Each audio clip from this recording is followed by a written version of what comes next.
9 actrices françaises, 9 destins fascinants, mais une seule ombre planant sur leur existence, celle de l'ivresse. Bienvenue sur notre chaîne pour une exploration intime et courageuse des coulisses du cinéma français en ce mois de février 2026. Aujourd'hui, nous n'allons pas énumérer des triomphes, mais lever le voile sur un combat acharné contre une dépendance étouffante.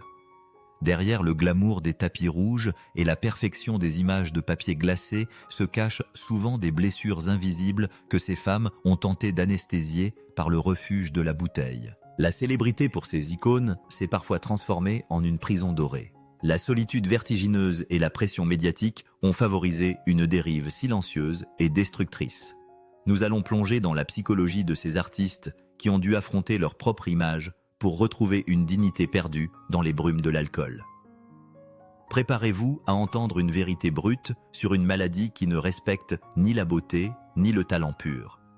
Chaque récit est une leçon de résilience prouvant qu'il est toujours possible de retrouver la lumière. Et pour entamer ce voyage bouleversant, nous allons nous tourner vers une femme qui a fait rire la France entière tout en noyant son propre désespoir dans le plus grand des secrets. Muriel Robin est l'une des personnalités les plus puissantes de l'humour français, capable de faire pleurer de rire des salles entières. Pourtant, derrière l'énergie débordante se dissimulait un vide abyssal. Sur les plateaux de télévision, elle a stupéfié le public en révélant avoir lutté contre un alcoolisme sévère durant plus de 30 années consécutives, et ce dans l'ombre éclatante de sa réussite. La scène paradis pour certains était pour elle un champ de bataille terrifiant. Pour cette femme de scène, le direct était une épreuve qu'elle ne pouvait affronter qu'avec l'aide artificielle de la boisson. Elle avoue avoir commencé très jeune cherchant dans l'alcool un moyen de supporter sa propre existence et de masquer son immense manque de confiance en soi. L'humour était son bouclier, la bouteille son armure secrète. Chaque éclat de rire arraché au public lui coûtait des nuits d'angoisse noyées dans le verre. Le réveil fut brutal, mais salvateur. En choisissant de parler ouvertement, elle a transformé son fardeau intime en une leçon magistrale pour briser les chaînes du silence qui entourent cette addiction. Cette capacité inouïe à dissimuler un mal-être si profond sous un sourire éclatant nous amène inévitablement vers une autre icône dont la douceur apparente et la timidité cachaient elles aussi des blessures solitaires. Cette fragilité assumée nous conduit naturellement vers une idole franco-britannique dont le murmure a enchanté des générations. Jane Birkin fut durant des décennies la muse absolue de Serge Gainsbourg, chérie pour son accent charmant et sa sensibilité à fleur de peau unique. Cependant, derrière cette éternelle allure de jeune fille ingénue, un abîme s'ouvrait à la nuit tombée. La publication de ses journaux intimes a révélé une face tragiquement cachée de sa personnalité marquée par un alcoolisme solitaire et secret. Alors que le monde entier l'adulait, elle s'enfermait dans sa chambre, buvant de grandes quantités d'alcool pour vaincre sa timidité maladive et un sentiment de vide persistant.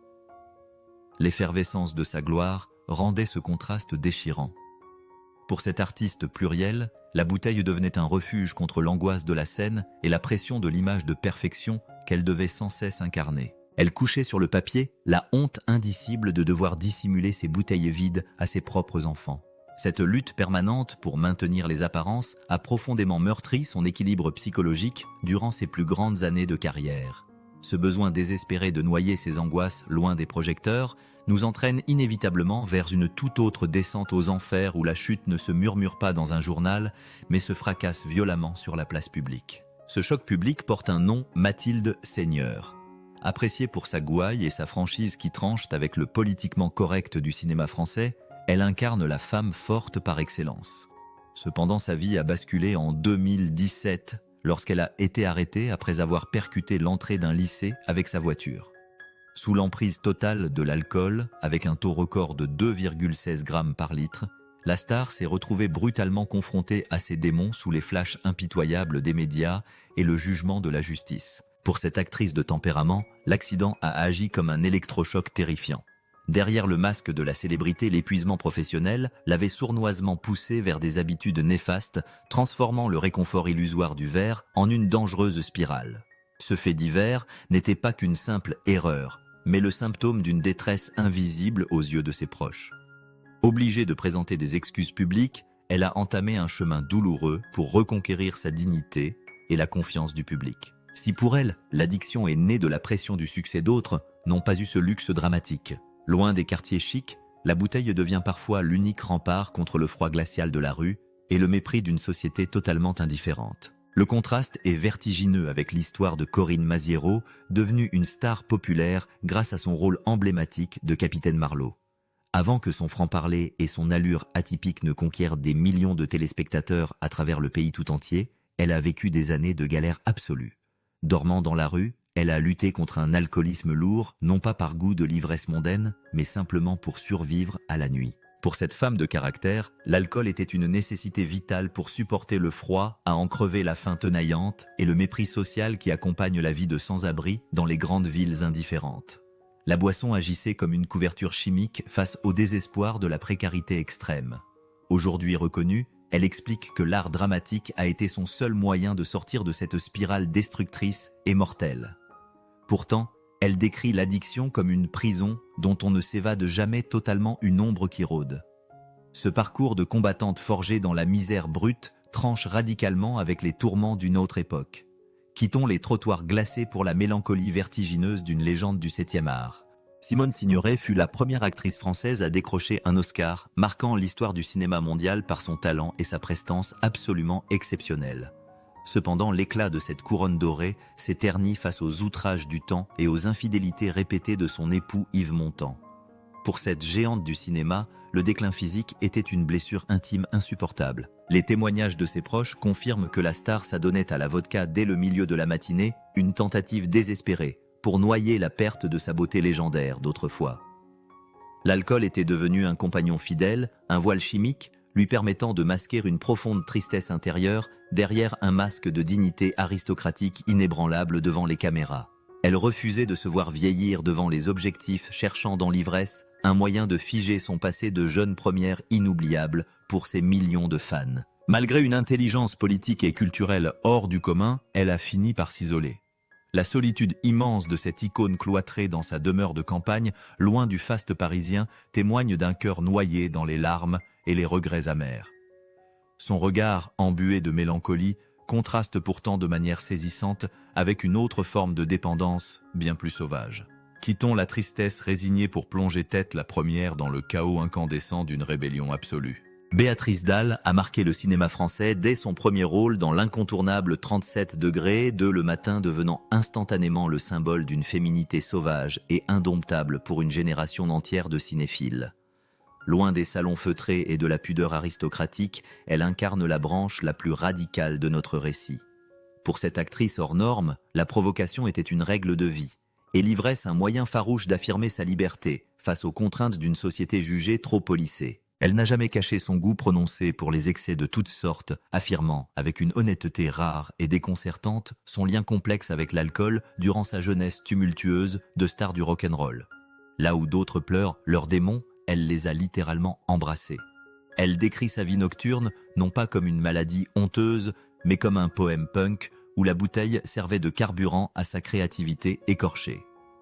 Cette résistance farouche contre le système médiatique classique qui cherchait désespérément à la dompter et à la normaliser, a forgé sa légende. Encore aujourd'hui, elle demeure une figure de vérité brute qui assume ses années de dérive sans l'ombre d'un regret ou d'une amertume. Elle est une survivante faite de cuir de fumée et de spiritueux, consommés sans aucune modération. Toutefois, cette énergie vitale inouïe qui semble défier les lois de la biologie humaine n'est pas donnée à toutes. Pour d'autres actrices, les soirées sans limite ont fini par ravager la chair de manière irréversible. Le corps humain possède des limites implacables et porter un nom prestigieux ne protège en rien contre le naufrage organique. Fiona Gélin, fille de l'immense Daniel Gélin, a hérité du talent brut, mais aussi des profondes fêlures d'une lignée artistique célèbre. Pour cette actrice à la beauté radieuse des années 80, le rhum s'est transformé en un tyran domestique dès la première lueur de l'aube. Dans son ouvrage autobiographique, bouleversant, intitulé « Si fragile », elle livre une vérité crue, presque effrayante, sur son alcoolisme dévastateur. Elle confessait ingurgiter jusqu'à 2 litres de spiritueux par jour. Il ne s'agissait plus d'ivresse mondaine, mais d'un véritable suicide au goutte à goutte. Ce poison quotidien était l'unique moyen de masquer une timidité maladive et d'anesthésier les blessures béantes d'une vie sentimentale disséquée par des médias avides de scandales. Mais la facture de cet engourdissement fut d'une cruauté absolue. Elle décrit avec une précision chirurgicale ses innombrables séjours d'urgence en hôpital et les pancréatites aiguës, à répétition, qui la laissaient agonisante. Plus terrible encore fut le regard fuyant de son entourage face à son visage autrefois angélique, désormais méconnaissable, tragiquement boursouflé et ravagé par l'inflammation éthylique chronique. La déchéance physique l'avait dépouillé de son aura. Si cette destruction charnelle glaçante illustre l'enfer dans la chair, elle nous prépare malheureusement à une autre forme de supplice tout aussi insoutenable, la noyade pure et simple de l'âme face au deuil. Marina Vladi demeure l'une des actrices les plus fascinantes de sa génération, dont la beauté slave et le talent brut ont conquis les plus grands réalisateurs européens. Pourtant, la tragédie la plus sombre de son existence ne s'est pas jouée sur un plateau de tournage, mais dans le silence assourdissant du deuil. Dans son ouvrage autobiographique poignant, Sur la plage, un homme en noir, elle livre un témoignage d'une franchise brutale sur la descente aux enfers qui a suivi la perte insupportable de son dernier époux, le célèbre médecin Léon Schwarzenberg. Pour fuir cette douleur intolérable qui lui broyait l'âme, elle confesse avoir consommé jusqu'à 3 litres de vin rouge par jour. L'alcool n'était absolument plus un plaisir social, ni une fantaisie d'artiste, mais une stricte nécessité physiologique pour ne pas sombrer dans une dépression totale et irréversible. C'était un anesthésiant vital, le seul moyen de tolérer l'absence effroyable et les nuits interminables. Ce gouffre de solitude extrême aurait pu l'engloutir à jamais, mais elle a réussi à vaincre ses démons par une volonté de fer transformant sa douleur en écriture pour survivre. Ce chagrin abyssal et la difficulté de porter le poids de l'amour perdu résonnent profondément avec notre dernier portrait, celui d'une jeune femme écrasée par la figure paternelle et l'ombre d'un héritage monumental. Laura Smet porte sur ses frêles épaules le poids d'un héritage familial immense, fascinant, mais parfois atrocement écrasant. Fille de la subtile Nathalie Baye et du monumental Johnny Hallyday, elle a connu une descente aux enfers vertigineuse au tout début de sa carrière. Sous les flashs impitoyables des paparazzi, la jeune femme sensible a sombré dans une dérive profonde jalonnée de dépression nerveuse et d'une surconsommation tragique d'alcool et de médicaments dangereux. Pour cette actrice en quête d'identité brûlée la vie par les deux bouts dans les nuits parisiennes n'était pas une simple rébellion juvénile. L'alcool agitait le fantôme du rock'n'roll, devenant un moyen désespéré et symbolique de se rapprocher de l'ombre d'un père dont elle cherchait éperdument l'attention et l'amour. Cependant, cette quête d'approbation paternelle a failli lui coûter la vie, la conduisant à de multiples hospitalisations d'urgence et à des moments d'une détresse psychologique absolue. Mais le miracle de Laura réside dans sa résurrection spectaculaire. Elle a su s'arracher au cercle festif destructeur pour se reconstruire un équilibre d'acier.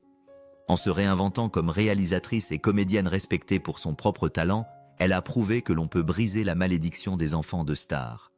Cette victoire lumineuse d'une jeunesse qui refuse de se laisser engloutir nous offre la plus belle des transitions pour refermer ce sombre chapitre de notre histoire culturelle. En parcourant ces 9 trajectoires de vie en ce mois de février 2026, nous mesurons la puissance dévastatrice et silencieuse de l'alcool sur les destins féminins de nos stars. Mais au-delà de la chute, ce que nous retenons aujourd'hui, c'est l'extraordinaire force de résurrection de ces femmes d'exception. Pour ces actrices françaises, la bouteille fut un refuge provisoire qui s'est transformé en un adversaire redoutable, menaçant de dévorer leur talent, leur carrière et leur âme. Pourtant, elles ont refusé de s'avouer vaincues. En osant briser le tabou et dévoiler leurs failles les plus intimes, elles ont transformé leur souffrance personnelle en une leçon universelle de vérité. Chaque récit nous rappelle cruellement que l'art est souvent un combat acharné contre ses propres ombres. N'oubliez jamais que la protection de la santé mentale et le soutien indéfectible des proches sont les piliers indispensables pour triompher des démons les plus sombres. Si cette vidéo vous a touché, n'hésitez pas à vous abonner, à aimer et à partager pour briser ensemble le silence. À très bientôt.